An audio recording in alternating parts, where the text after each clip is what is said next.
Breakups may end relationships, but they also create new ones. Let's talk about it.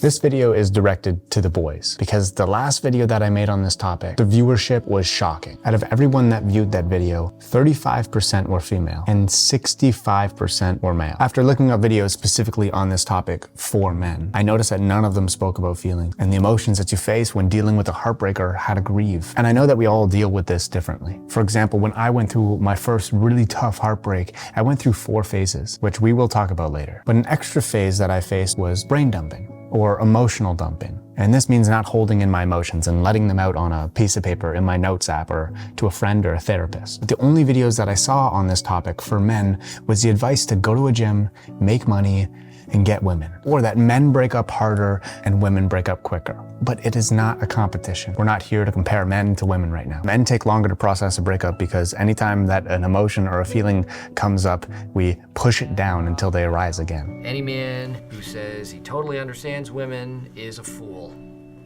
because they are ununderstandable. So maybe you clicked on this video and you're fresh out of a breakup and you feel none of the things I'm going to talk about because you haven't processed these feelings. Or maybe you broke up a year ago and you just found this video and it's time. But I want you to know that just because it takes you longer to process your emotions doesn't mean that they're not valid. In my opinion, some of these things are great advice, like physical health and focusing on work to excel in. But they all failed to acknowledge one thing, and that's you. It just simply isn't breakup advice. So the statement is simple. You do not need to be toxic to become a stronger man after a breakup.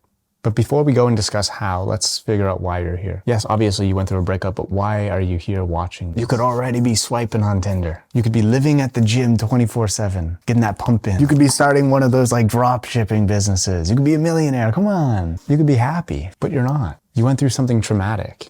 And that took me a long time to understand. Just because it isn't a car crash or a dramatic story or involving death, doesn't mean that it's not traumatic for you. You're here because you want comfort and you want to understand.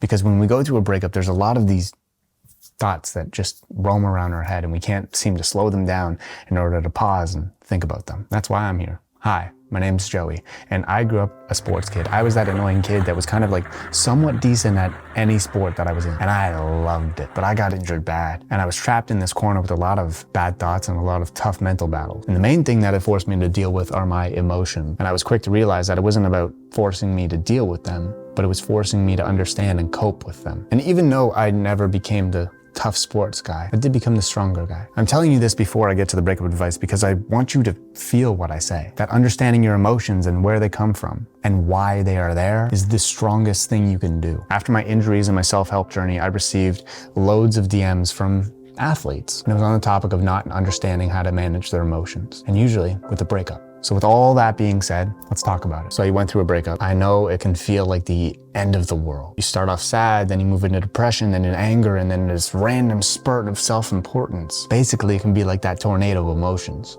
that you can't seem to slow down. And I'm not here to add to it, I'm here to simplify it. So let's jump right in. Here are my 4 phases of a breakup. 1, the scale. This stage, you can understand why both sides wanted to end it, even if you don't fully understand. You think it was sad, but you still love them, so you understand it needed to happen. You see both the positive side and the negative side, but not necessarily in a healthy way. 2, red-colored glasses. Everything becomes about them. You can't eat at your favorite restaurant because you took them there. You can't buy anyone flowers because their favorites were daisies. Your glasses went from rose to red because it's not love. It's a lost love. 3, anger. This doesn't just come with a bunch of hold-filled walls from punching them, but more this acid in your stomach, this fire beneath your words. A lot of people go to the gym in this phase because all of this energy can go to build up this body that you claim that you couldn't do while in a relationship. This is partly to show off on social media or to your ex, but it's also an anger to prove to yourself that you can. It feels like self-love, but you're mad about it. This anger phase can come in many forms, and it doesn't always have to be aggressive. Number 4,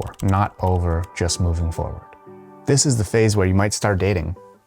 Yay! But don't worry, you're gonna compare every single person to your ex. It's the phase where you now go to restaurants. It's the phase where you now buy flowers because you realize that everybody likes daisies. It's a phase where even though it still hurts, the steps that you are taking are moving forward. You accepted that it happened, whether they treated you poorly or you understood that you needed to move on. And ultimately, you may not be out of love, but you are onto something new. So how does this help you?